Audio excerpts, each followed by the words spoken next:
Welcome to Coffee with Viking. I am Mike. Cheers.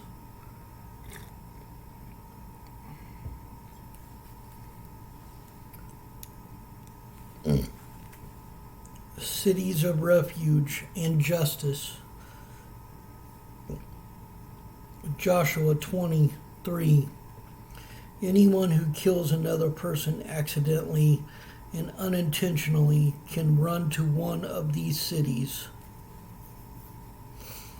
Accidents happen, and sometimes people die because of them.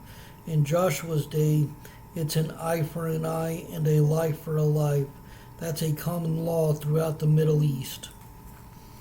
There's a problem. Some people don't distinguish between murder and accidental manslaughter.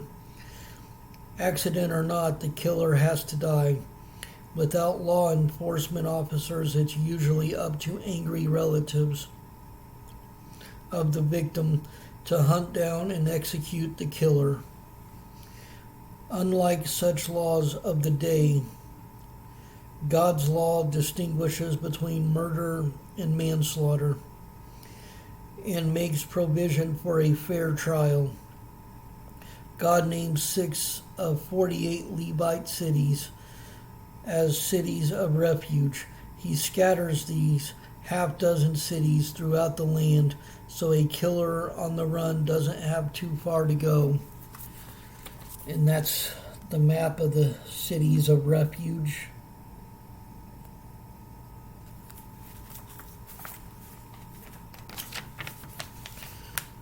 Once inside the city, the killer gets asylum and a trial. If the killer is found guilty of murder, city elders turn the killer over to the victim's relatives. If found innocent, the killer gets to live, but must stay inside the city. Only when the nation's high priest dies is the killer allowed to safely return home. The idea behind this may be that according to the laws God gave Moses, it takes a life to atone for killing someone, even if the death is accidental.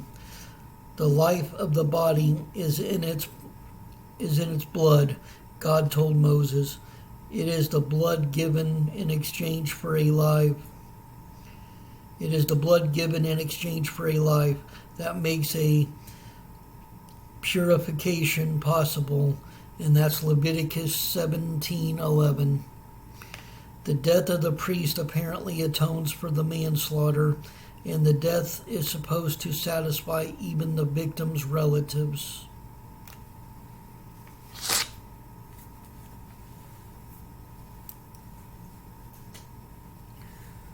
Stay blessed.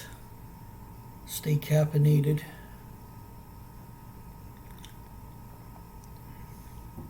Much love.